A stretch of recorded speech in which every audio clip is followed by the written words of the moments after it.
Hello दोस्तों, railway की पाठशाला में आपका स्वागत है। और दोस्तों आज हम पढ़ने वाले हैं आपके जो मानव तंत्र है उसका एक हिस्सा, एक टॉपिक जिसका नाम है उत्सर्जन तंत्र यानी कि एक्सक्रीटरी सिस्टम।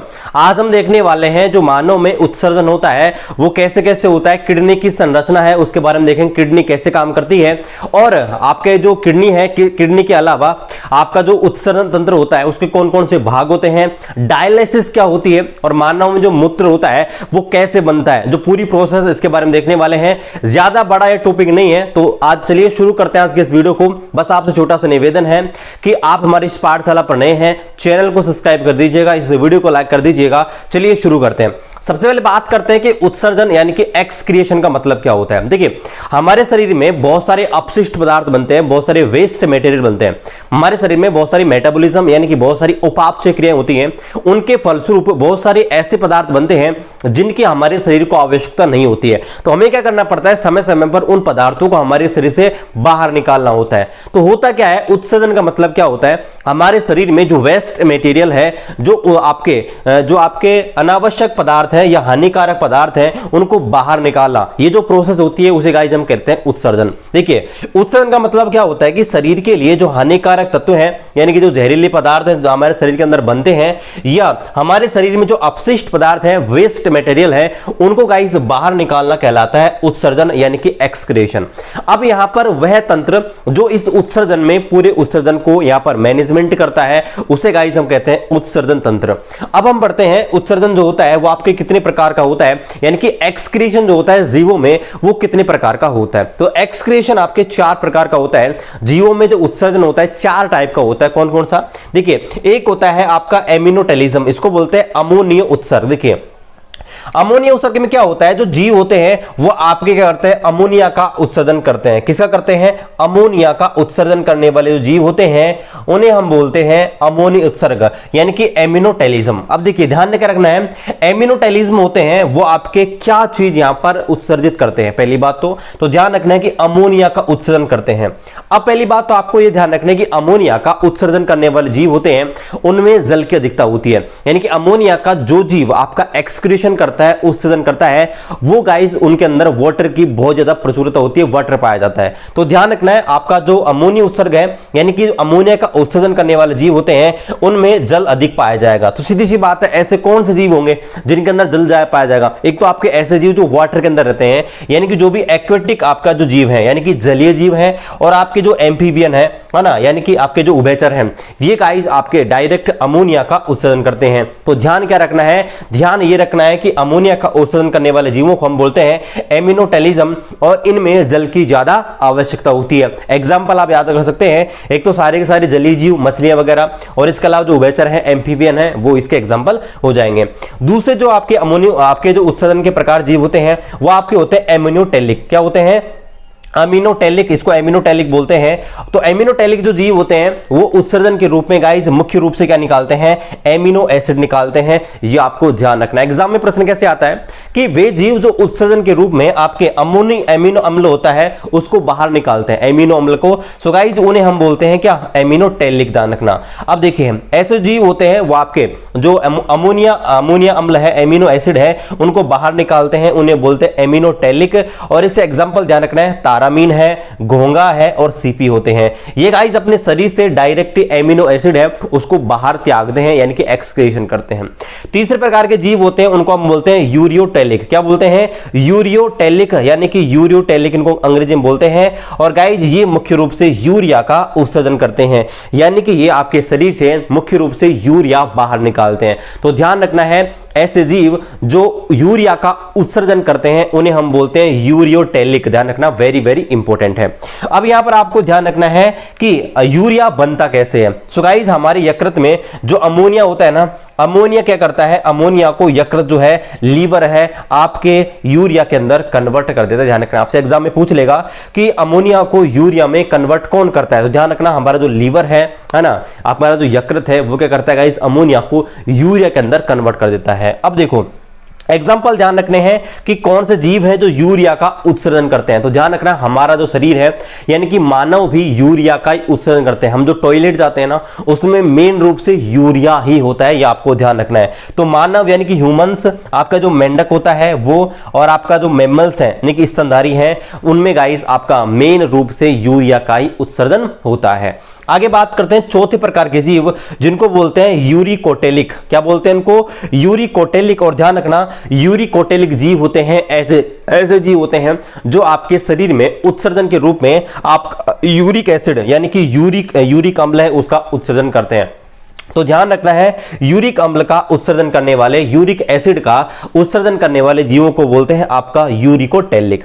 अब ध्यान रखना है, ये जो जीव होते हैं इनमें कम वाटर की आवश्यकता होती है, यानी कि ऐसे जीव जिनमें कम पानी की आवश्यकता होती है गाइज, वो जो जीव होते हैं वो आपके आपका यूरिकोटेलिक होते हैं, यानी कि यूरिक अम्ल का उत्सर्जन करते हैं। एग्जाम्पल के रूप में ध्यान रखना, पक्षी वर्ग जो होते हैं वो, और आपके जो मैमल्स होते हैं यानी कि जो सरीसृप होते हैं वो आपके जो रेप्टाइल होते हैं ना, सरीसृप रेप्टाइल को बोलते हैं। तो जो रेप्टाइल होते हैं और आपके जो एवीज होते हैं, पक्षी वर्ग होते हैं, वो गाइस आपके यूरिक अम्ल के रूप में उत्सर्जन करते हैं। तो ध्यान रखना है, आपसे पूछ लेगा कोई सा भी, वेरी वेरी इंपॉर्टेंट, नाम ध्यान रखना है और एग्जांपल ध्यान रखना है। पूछ लेगा कि भाई एमिनोटेलिज्म जो होते हैं, है ना, वो आपके उत्सर्जन के रूप में शरीर से क्या त्यागते हैं? तो ध्यान रखना है, आपका अमोनिया त्यागते हैं। एमिनोटेलिक जो होते हैं वो आपके अमोनिया अम्ल यानी कि एमिनो एसिड। यूरियोटेलिक होते हैं यूरिया, और आपका यूरिकोटेलिक जो होते हैं वो आपके यूरिक एसिड बाहर निकालते हैं। अब हम आते हैं मानव के ऊपर, यानी कि ह्यूमंस का जो मानव का जो उत्सर्जन तंत्र उसके बारे में पढ़ते हैं। तो देखिए, मानव का उत्सर्जन तंत्र पढ़ते हैं तो पहली बात तो आपको यह पता होना चाहिए कि मानव में उत्सर्जन के रूप में क्या पाए जाते हैं, यानी कि मानव उत्सर्जन तंत्र में कौन कौन से अंग होते हैं, कौन कौन से ऑर्गन होते हैं। तो आपको ध्यान रखना है, एक तो हमारे शरीर में उत्सर्जन के रूप में क्या होती है, किडनी वाला भाग होता है। किडनी हमारे शरीर में दो पाई जाती है, ये आपको ध्यान रखना है, यानी कि दो तो किडनियां होती हैं, दो आपके मूत्र नलिका होती है, ये आपका इनको बोलते हैं यूरेटस, है ना। एक मूत्राशय होता है जिसको हम बोलते हैं ब्लैडर, और एक होता है मूत्रमार्ग यानी कि यूरिथ्रा। ये आपको ध्यान रखने हैं। तो ये आपके उत्सर्जन के अंग होते हैं, ध्यान रखना कौन कौन से एग्जाम में पूछे गए हैं। आपसे प्रश्न पूछेगा, बताइए निम्न में से कौन सा उत्सर्जन तंत्र का हिस्सा नहीं है, और क्या पूछेगा, निम्न में से कौन सा मानव उत्सर्जन तंत्र का हिस्सा नहीं है। और गाइस तीन तो आपको इनमें से देता, एक आपकी किडनी, यूरेटर्स, यूरिथ्रा या ब्लैडर, और एक मान लो आपका जो जनन तंत्र उसमें डाल देता है, और कंफ्यूज हो जाते हो, है ना। जैसे मान ली अंडाशय डाल दिया, है ना, शुक्राशय डाल दिया, शुक्रवाहिनी डाल दिया, तो वहां पर आप कंफ्यूज हो जाते हो। तो आपको ध्यान रखना है, ये भाग होते हैं आपके जो ह्यूमन एक्सक्रीटरी सिस्टम है उसके, ह्यूमन एक्सक्रीटरी सिस्टम है ना, एक्सक्रीटरी, ठीक है, ह्यूमन एक्सक्रीटरी जो सिस्टम है उसके गाइस ये भाग होते हैं, ये आपको ध्यान रखना है। अब आपको देखो, पहले एक चीज और आप नोट करना कि हमारे शरीर में ये तो मेन है, ये तो हमारे शरीर में मेन एक्सक्रीटरी ऑर्गन है, लेकिन इसके अलावा हमारे शरीर में क्या होते हैं, कुछ और अंग होते हैं जो थोड़ा थोड़ा एक्सक्रीशन करते हैं। कौन कौन से ध्यान रखना है, एग्जाम में पूछे गए हैं। देखो, पहली बात तो आपको ध्यान रखना है, स्किन जो होती है, हमारी जो त्वचा होती है वो भी एक्सक्रिएशन का काम करती है। हमारी जो त्वचा होती है, हमारी जो स्किन होती है ना, वो गाइस देखो पसीना होता है ना, पसीने के रूप में आपके शरीर में बहुत सारे लवण होते हैं। आपके शरीर में जो पसीना निकलता है ना, यहाँ से गर्मियों में, है ना, तो जो पसीना होता है मेन रूप से साल्ट होते हैं, ये आपको ध्यान रखना है। साल्ट जो होते हैं, साल्ट मेन रूप से आपकी स्किन के द्वारा निकाला जाता है। आगे बात करते हैं, हमारे जो फेफड़े होते हैं वो भी आपके एक्सक्रीशन का काम करते हैं, यानी कि जो लंग्स होते हैं, फेफड़े होते हैं वो, और फेफड़े मुख्य रूप से ध्यान रखना है कार्बन डाइऑक्साइड है, इसका हमारे शरीर से उत्सर्जन करते हैं, ये आपको ध्यान रखना है। आगे बात करते हैं, यहां पर जो लीवर है, यकृत है, वो भी गाइस आपके उत्सर्जन तंत्र का काम करता है, उत्सर्जन का काम करता है। सो गाइस ये क्या करता है, एक तो आपका जो बाइल जूस है, जिनका आपका जो पित्त लवण है वो, और जो कोलेस्ट्रॉल है, इसका क्या करता है, उत्सर्जन, और साथ ही बिलीरुबिन, ये भी आपको ध्यान रखना है, बिलीरुबिन भी होता है, इसका भी उत्सर्जन करता है। सो गाइस ये आपके अन्य उत्सर्जी अंग होते हैं। अब यहां पर हम बात करते हैं एक एक अंग के बारे में। अभी देखिए, मैं आपको स्ट्रक्चर भी दिखाने वाला हूं, जो मानव उत्सर्जन तंत्र है वो कैसा कैसा होता है ना, वो भी मैं आपको स्ट्रक्चर दिखाने वाला हूं, ठीक है। तो यहां पर देखिए हम एक एक के बारे में पढ़ते हैं। देखो, ये किडनी है, मूत्र नलिका है, मूत्राशय है, मूत्रमार्ग के बारे में पढ़ेंगे। तो सबसे पहले पढ़ते हैं किडनी यानी कि वृक्क के बारे में। तो ध्यान रखना है, हमारे शरीर के अंदर एक जोड़ी, इसका मतलब है दो किडनी पाई जाती हैं, एक लेफ्ट साइड स्थित होती है, एक राइट साइड होती है, यानी कि हमारे शरीर में गाइस दो किडनियां पाई जाती हैं, और यह मानव में सबसे मुख्य उत्सर्जी अंग होता है। वेरी वेरी इंपॉर्टेंट, आपको ध्यान रखना है हमारे शरीर में जो मेन एक्सक्रीटरी जो ऑर्गन है यानी कि मुख्य उत्सर्जी अंग है, सबसे ज्यादा उत्सर्जन कौन सा तंत्र करता है, कौन सा अंग करता है, तो ध्यान रखना किडनी जो होती है सबसे बड़ा, वो आपके सबसे बड़ा का मतलब है कि सबसे ज्यादा मात्रा में जो उत्सर्जन करता है, जो एक्सक्रीशन करता है ना, वो गाइस आपकी किडनी करती है। हमारे शरीर में जो भी उत्सर्जन होता है ना उसका 70 से 80% जो एक्सक्रीशन होता है वो आपकी किडनी ही करती है। इसका जो आकार होता है, सेम के बीज जो होते हैं ना, सेम के बीज, सेम नहीं जानते तो मटर के बीज मान लो, जो मटर के बीज होते हैं ना ऐसी आकृति होती है ना, तो ध्यान रखना है कि इनका जो आकार होता है मटर के बीज के टाइप या सेम के बीज का आकार का होता है और ये गहरे भूरे रंग के पाए जाते हैं, है ना। आगे बात करते हैं, आपकी जो एक किडनी होती है ना, हमारे शरीर में 2 किडनी है, तो प्रत्येक जो किडनी है उसके अंदर गाइस छोटी छोटी बहुत सारी इकाइयां पाई जाती हैं, बहुत सारी उत्सर्जन इकाइयां होती हैं, बहुत सारी एक्सक्रीटरी यूनिट्स होती हैं और इन छोटी यूनिट को बोलते हैं नेफ्रॉन। वेरी वेरी इंपॉर्टेंट, क्योंकि गाइस जो नेफ्रॉन होती है उसे हम बोलते हैं उत्सर्जन तंत्र के क्रियात्मक व संरचनात्मक इकाई। मैंने आपको पहले बताया था एक बार और कि मानव शरीर की जो क्रियात्मक व संरचनात्मक है यानी कि फंक्शनल और स्ट्रक्चरल जो यूनिट है हमारे शरीर की वो तो है कोशिका यानी कि सेल, लेकिन अगर आपसे पूछ ले कि हमारे जो ह्यूमन एक्सक्रीटरी सिस्टम है इसकी फंक्शनल और स्ट्रक्चरल यूनिट है वो क्या है, तो ध्यान क्या रखना है, वो आपकी होती है nephron. Very very important, neuron नहीं है, ध्यान रखना, न्यूरॉन तो आगे आएगी, न्यूरॉन आगे पढ़ेंगे ना, ये आपकी है नेफ्रॉन, इसको वर्काणु भी बोलते हैं, ध्यान रखना, वेरी वेरी इंपॉर्टेंट है। आगे बात करते हैं, आपका जो किडनी है वो किस प्रकार की जो ऊतक होते हैं उनसे मिलकर बना होता है, ध्यान रखना, आपके घनीय एपिथेलियम टिश्यू से। वेरी वेरी इंपॉर्टेंट, एग्जाम में पूछा जाता है। तो क्यूबोइडल एपिथेलियम टिश्यू होते हैं, उनसे आपकी जो किडनी होती है वो बनी हुई होती है।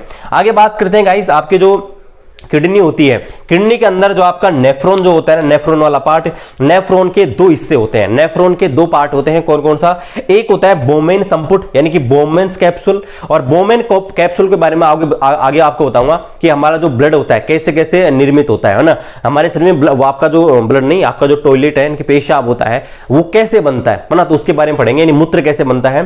तो वहां पर मैं आपको बताऊंगा कि जो बोमेन संपुट है यानी कि बोमेन्स कैप्सूल है उसके अंदर ग्लोमेरुलस एक संरचना पाई जाती है जहां पर इसका फिल्ट्रेशन होता है आपका मूत्र का, है ना। तो ध्यान रखना है कि मूत्र का निश्चंदन है कि मूत्र का फिल्ट्रेशन होता है वो आपके बोमेन संपुट बोमेन्स कैप्सूल के अंदर होता है। और आपका जो नेफ्रॉन है इसका दूसरा भाग होता है वृक्क नलिका यानी कि किडनी ट्यूब, और यहां पर क्या होता है गाइस, एक हेनेले लूप आपका पाया जाता है और ये हेनेल लूप आपका जो ब्लड है, आपका ब्लड नहीं, जो आपका मूत्र है, मूत्र निर्माण में हेल्प करता है। सो गाइस ये आपका था किडनी के बारे में। अभी मैं आपको आगे बताता हूं, अभी बहुत सारी चीजें बाकी हैं किडनी के बारे में, है ना, किडनी कैसे काम करती है उसके बारे में पढ़ने वाले हैं, लेकिन आप इसको एक बार नोट डाउन कर लीजिए, फिर हम आगे कंटिन्यू करते हैं।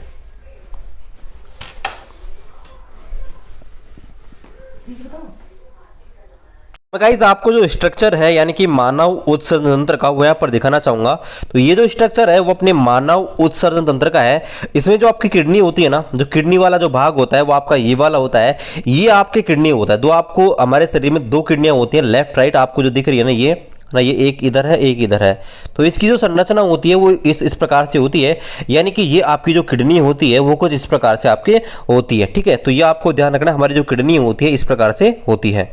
अब यहां पर बात करते हैं कि जो आपका मूत्र है यानी कि यूरिन है वो कैसे बनता है मानवों के अंदर। तो देखो हमारे शरीर में क्या होता है कि सबसे पहले जो अशुद्ध जो आपका रक्त होता है ना, इससे ही आपका जो मूत्र है वो बनता है। तो सबसे पहले जो अशुद्ध रक्त होता है ना वो आपकी किडनी में प्रवेश करता है वृक्कीय धमनी की सहायता से। ध्यान रखना, वृक्कीय धमनी होती है, इसकी सहायता से आपका जो ब्लड है या आप बोल सकते हो जो अपशिष्ट पदार्थ है वो आपके जो किडनी है यानी कि वृक्क है उसके अंदर प्रवेश करता है। और जब प्रवेश करता है तो इसके बाद जो ब्लड आपका जो अपशिष्ट पदार्थ है सबसे पहले आता है ग्लोमेरुलस के अंदर। कहां पर आता है? ग्लोमेरुलस वाले भाग में। ये जो होता है इसको ग्लोमेरुलस भाग बोलते हैं।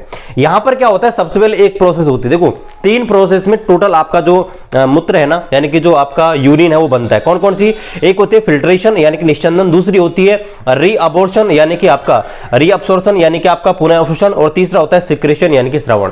तो सबसे पहले क्या होता है? फिल्ट्रेशन होता है। देखो आपका जो अशुद्ध अपशिष्ट पदार्थ होते हैं वो ग्लोमेरुलस के अंदर आते हैं और यहां पर होता है बोमेन्स कैप्सूल। और बोमेन्स कैप्सूल क्या करता है, यहां पर फिल्ट्रेशन का काम करता है। यहां से देखो जो भी चीजें एंटर हो रही है इधर से, यहां से इसको फिल्टर करके यहां पर ले आता है। यानी कि यहां पर देखो किस किस का फिल्ट्रेशन हो जाता है, ग्लूकोज का, एमिनो एसिड का, यूरिया का और लवण का, इन सबको क्या करता है, फिल्टर कर लेता है। यहां पे जो बोमेन कैप्सूल है ना, ये आपके क्या करता है, फिल्टर कर लेता है। इसके बाद क्या होता है, यहां पर जो प्रोक्सिमल ट्यूब्स होती है ना, जो आपकी समीपस्थ नलिका होती है, इनकी सहायता से ब्लड आगे पहुंचता है। और यहां पर क्या होता है कि हेनले पास होता है जो हेल्प करता है पूरे ब्लड को, वो आपका जो अपशिष्ट पदार्थ उसको सर्कुलेट करने में।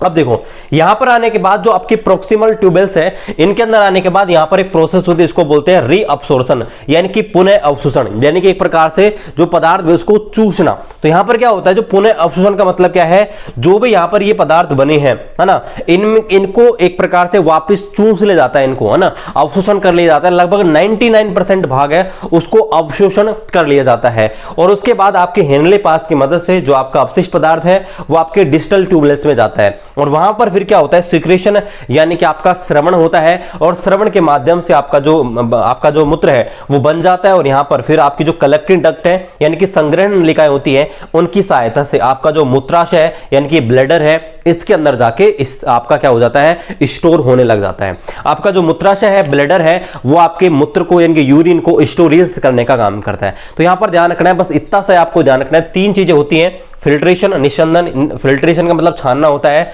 रीअब्सॉर्प्शन का मतलब होता है कि चूसना, अवशोषण करना, और सीक्रेशन है श्रवण का मतलब है वापस से छोड़ना। तो ध्यान रखना है, एक चीज और ध्यान रखना है कि हमारी जो किडनी है एक बार में 1000 से और 1200 ml फिल्ट्रेशन कर सकती है 1 मिनट में। ध्यान रखना 1 मिनट में हमारी जो किडनी है 1000 से 1200 ml जो आपका वाटर है या लिक्विड है उसका फिल्ट्रेशन कर सकती है। तो ये सारी चीजें आपको ध्यान होनी चाहिए। इस प्रकार से आपका जो मूत्र है यहां पर जाकर ऐसे बनते और यहां पर आपका जो ब्लैडर है इसके अंदर क्या होता है गाइस, स्टोर हो जाता है। चलिए आगे बढ़ते हैं, लेकिन इससे पहले आप इसको नोट डाउन कर लीजिए।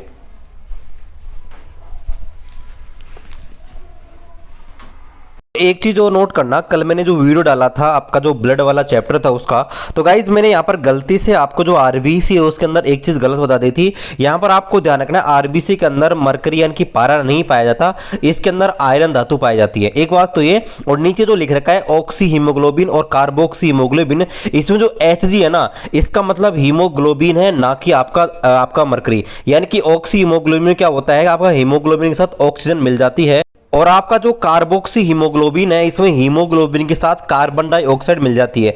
सो गाइज इसके लिए मैं आपसे माफी चाहता हूं, थोड़ा सा को करेक्ट कर लेना। पिछली क्लास आपने देखी होंगी, रेगुलर आप हमारे व्यूअर हैं तो आप इसको देख लीजिएगा, मैंने कमेंट भी कर दिया था। ओके गाइज, तो इसको आप थोड़ा सा करेक्ट कर लीजिएगा। अब यहां पर लास्ट में डिस्कस करते हैं कुछ इंपॉर्टेंट फैक्ट के बारे में, और साथ ही देखो ये है अपना ह्यूमंस का एक्सक्रीटरी सिस्टम। देखो तो पहले यहां पर बात करते हैं जो मूत्र होता है यानी कि यूरिन होता है उसके बारे में इंपॉर्टेंट फैक्ट जो अपने एग्जाम में आते हैं। देखो पहली बात तो आपको ये पता होना चाहिए कि जो मूत्र होता है वो एक पीले रंग का यानी कि येलो कलर का एक लिक्विड क्या होता है, लिक्विड पदार्थ होता है। ध्यान रखना ये आपके पीले रंग का होता है, आप जानते ही हैं, तो डेली आपका काम है एक्सक्रीट करने का। दूसरा आपको पता होना चाहिए कि इसमें 95% तक क्या होता है, वाटर मौजूद होता है। आपका जो यूरिन होता है ना उसमें 95% तक, है ना, ध्यान रखना 100% जो भी आपका यूरिन आप जो एक्सक्रीट करते हो, त्यागते हो, तो 95% तक इसके अंदर वाटर पाया जाता है। और फिर आपको ध्यान रखना है 5% इसमें कार्बनिक और अकार्बनिक पदार्थ पाए जाते हैं। इसके बाद वाटर के बाद इसमें सबसे ज्यादा मात्रा में पाया जाता है यूरिक एसिड, ये आपको ध्यान रखना है। इसके बाद इसके अंदर यूरिक एसिड की मात्रा सबसे ज्यादा पाई जाती है। और ध्यान रखना है इसका जो पीएच वैल्यू होता है अप्रोक्सीमेटली 6 के बराबर होता है, वेरी भी करता है, चेंज भी रहता है, ये भी आपको ध्यान रखना है। इसलिए हम बोल सकते हैं कि आपका जो मूत्र है, यूरिन है, स्लाइटली आपका एसिडिक प्रवृत्ति का होता है, यानी कि हल्का अम्लीय प्रवृत्ति का होता है, स्लाइटली एसिडिक प्रवृत्ति का होता है, क्योंकि पीएच वैल्यू होती है 6 के अराउंड होती है, चेंज भी होती रहती है 6, 6.5 है ना, इस प्रकार से। तो ध्यान रखना है यह आपका एसिडिक यानी कि स्लाइटली एसिडिक प्रवृत्ति का होता है। मोस्ट इंपोर्टेंट ये वाला क्वेश्चन है, एग्जाम में आता है बहुत बार कि मूत्र का जो कलर होता है हल्का येलो क्यों होता है। आपको पूछा जाता है कि मूत्र का रंग येलो क्यों होता है, तो ध्यान रखना है क्योंकि यहां पर एक यूरोक्रोम आपका वर्णक पाया जाता है, यूरोक्रोम पिगामेंट पाया जाता है, इसकी वजह से मूत्र का पीला रंग पाया जाता है। That is very very important, exam में पूछा हुआ है कि मूत्र का रंग पीला क्यों होता है। ध्यान रखना यूरोक्रोम वर्णक होता है, यूरोक्रोम पिगामेंट होता है, उसकी कारण यहां पर ऐसा होता है। आगे बात करते हैं कि जब हम मूत्र का विसर्जन करते हैं, है ना, तो एक्सक्रीशन करते हैं यूरिन का, तो कौन सी विटामिन की हमारे शरीर के अंदर कमी आती है? तो ध्यान रखना है, जब हम मूत्र विसर्जन करते हैं तो ध्यान रखना है विटामिन सी जो होती है हमारे शरीर से बाहर निकल आती है। मैं आपको एक चीज बता दूं, विटामिन होते हैं ना, दो प्रकार के होते हैं, एक होते हैं वाटर सोल्यूबल, एक आते हैं वाटर इनसोल्यूबल, यानी कि ऐसे विटामिन जो वाटर के अंदर घुलकर बाहर निकल जाते हैं। जैसे विटामिन, ध्यान रखना, vitamin B and C, vitamin B and C होते हैं वो वाटर में सोल्यूबल होते हैं, है ना, और जबकि जो आपका ए डी ई और के होते हैं वो आपके वसा में, फैट में सोल्यूबल होते हैं। ध्यान रखना, ये वाले विटामिन है, इसको आपको धोना नहीं चाहिए, ये आपके वाटर के साथ बहकर निकल आते हैं। तो ध्यान रखना, जब हम मूत्र विसर्जन करते हैं तो सबसे ज्यादा विटामिन सी की कमी आती है हमारे शरीर के अंदर। इसलिए आपने देखा होगा शराब पीने वाले जो व्यक्ति हैं वो आपके खट्टे पदार्थ खाते हैं जब शराब पीते हैं उसके बाद में, आपने देखा होगा, क्योंकि आपको पता होगा शराब जब पीता है ना व्यक्ति, देखो जब व्यक्ति कोई चाय ज्यादा पी लेता है, कॉफी ज्यादा पी लेता है, या अल्कोहल यानी कि शराब ज्यादा मात्रा में पी लेता है, तो उसको गाइस उसको बार बार टॉयलेट आती है, बार बार वो यूरिन का एक्सक्रीशन करने के लिए, मूत्र विसर्जन करने के लिए जाता है, और जब बार बार मूत्र विसर्जन के लिए जाएगा तो उसके अंदर विटामिन सी की कमी आ जाएगी। और इस विटामिन सी को पूरी करने के लिए आपको पता होगा खट्टे पदार्थ जो होते हैं उनके अंदर गाइस विटामिन सी भरपूर मात्रा में पाया जाता है। तो इसलिए आपने देखा होगा शराब पीने वाले नींबू, कई बार नींबू खाते हैं, कई बार खट्टी चीजें जरूर खाते हैं वो, ताकि उनके अंदर विटामिन सी की कमी ना हो, है ना। या आज आपको पता लग गया होगा शराब पीने वाले होते हैं वो खट्टे पदार्थ का सेवन करते हैं, आपने देखा होगा जरूर, तो इसलिए करते हैं, ध्यान रखना, क्योंकि विटामिन सी की उनके अंदर कमी नहीं हो। तो गाइस आपको ध्यान रखना है, डाययूरेटिक्स एक प्रॉब्लम होती है, एक बीमारी होती है डाययूरेटिक्स। इसमें क्या होता है, कोई व्यक्ति होता है वो ज्यादा चाय पी लेता है, ज्यादा कॉफी, ज्यादा अल्कोहल पीता है, उसको बार बार टॉयलेट लगती है, तो ये जो प्रॉब्लम होती है उसको हम बोलते हैं डाययूरेटिक्स, ये आपको ध्यान रखना है। अब यहां पर एक प्रॉब्लम होती है, इसको हम बोलते हैं किडनी स्टोन, इसका नाम आपने जरूर सुना होगा। अरे पथरी जो हो जाती है ना, पथरी, तो पथरी एक्चुअली में होती क्या है, तो देखो पथरी में क्या होता है, हमारे शरीर के अंदर जब आपका शरीर होता है उसका कैल्शियम ऑक्सलेट या कैल्शियम फास्फेट जो होता है वो आपके शरीर के अंदर ज्यादा मात्रा में जमा हो जाता है। तो उस स्थिति में क्या होता है, एक छोटी छोटी मात्रा में हल्की सी पत्थर की सी संरचना हमारे शरीर के अंदर बन जाती है, और ये होती है, ये आपके जब आप मान लीजिए आपके जो गाल ब्लैडर है इसके अंदर आ गई, पित्त की थैली के अंदर आ गई, तो उस समय यूरिन एकाध त्याग जब करते हो तो वहां पर आपको बहुत ज्यादा प्रॉब्लम होती है। तो पथरी आपको पता होगा, पथरी किसकी वजह से ध्यान रखना है, एग्जाम में आती है, किडनी स्टोन जो होता है ना, स्टोन की जो प्रॉब्लम होती है, पत्थर की समस्या, पथरी की समस्या, वो किसकी वजह से होती है, ध्यान रखना, हमारे शरीर में पथरी की समस्या होती है कैल्शियम ऑक्सलेट के कारण। जब हमारे शरीर में कैल्शियम ऑक्सलेट की मात्रा बढ़ जाती है, कैल्शियम ऑक्सलेट इकट्ठा हो जाता है या कैल्शियम फास्फेट इकट्ठा हो जाता है, तो आपके किडनी स्टोन हो जाता है। इसलिए ध्यान रखना, टमाटर के अंदर ऑक्सलेट ज्यादा मात्रा में पाया जाता है, इसलिए सलाह दी जाती है कि टमाटर आप कम से कम खाएं।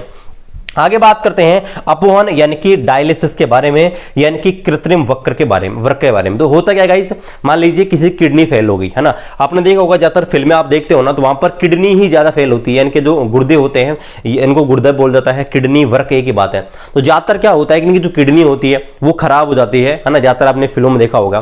तो मान लीजिए किसी भी कारण से आपकी जो किडनी है, वृक्क है, वो खराब हो गया, तो उस स्थिति में क्या किया जाता है गाइस, कृत्रिम तरीके से, है ना, यानी कि हम मैनुअल तरीके से आपके शरीर में से जो अपशिष्ट पदार्थ हैं, यानी कि आपके जो यूरिन है उसको बाहर निकाल सकते हैं। तो ये जो प्रोसेस होती है ना गाइज, उसे हम बोलते हैं डायलिसिस यानी अपवहन विधि। ध्यान रखना है, यानी कि कृत्रिम तरीके से, यानी कि आर्टिफिशियल जो आपके किडनी होती है ना, बना सकते हैं। इसका मतलब क्या है कि भाई हम मैनुअल तरीके से भी आपके शरीर में जो अंदर जो यूरिन इकट्ठा है उसको निकाल सकते हैं। अगर आपका मान लीजिए जो किडनी खराब हो गया है उस स्थिति में, तो उस चीज को हम बोलते हैं डायलिसिस। टाइम से टाइम डायलिसिस व्यक्ति को कराना होता है उस स्थिति में, है ना। तो ये चीज होती है डायलिसिस के बारे में। अब गाइज यहाँ पर आते हैं आगे, ठीक है, ये सारे हो गए हैं।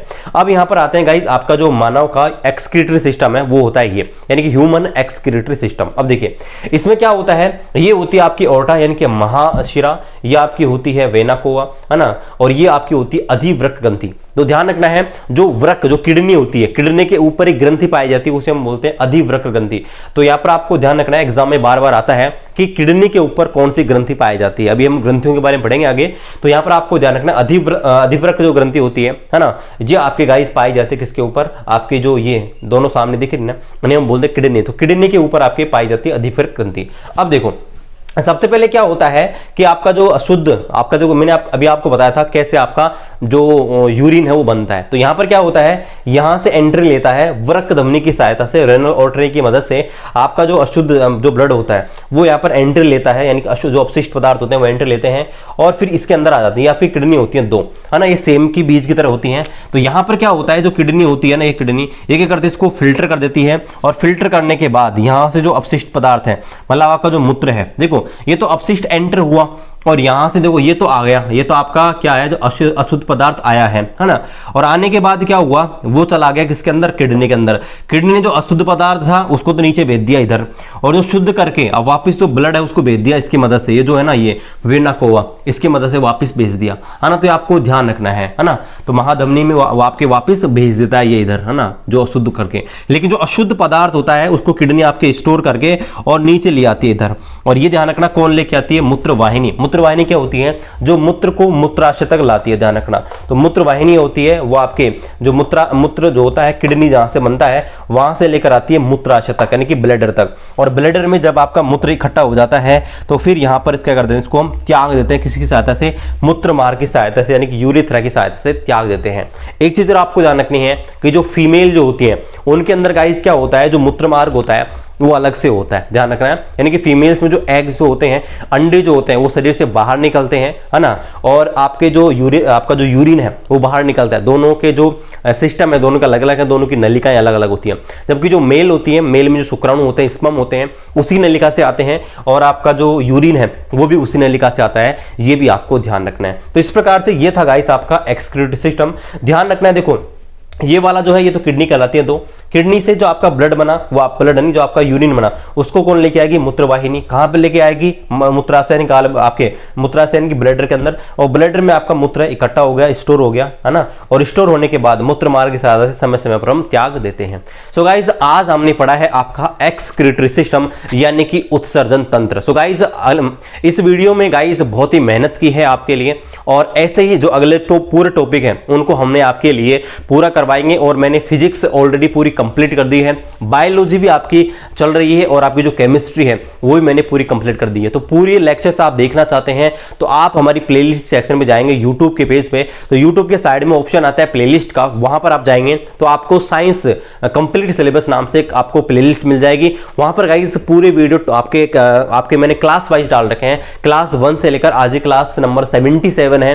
तो आप उनको देख सकते हैं, पूरा सिस्टमेटिक मैंने पूरा सिलेबस आपके एनसीईआरटी बेस्ड यहां पर करा रखा है। तो जो भी स्टूडेंट 9th और 10th में पढ़ रहे हैं उनके लिए भी ये सिलेबस है। इसके अलावा जो भी किसी भी कॉम्पिटिटिव एग्जाम की तैयारी कर रहे हैं, स्पेशली रेलवे ग्रुप डी, तो उसके लिए तो गाइस ये जो क्लासेस हैं वेरी वेरी इंपॉर्टेंट है। ओके गाइस, तो चैनल पर आप नए हैं, चैनल को सब्सक्राइब कर दीजिएगा। मिलते हैं गाइस आपसे अगले वीडियो में, तब तक खुश रहिए। जय हिंद, वंदे मातरम।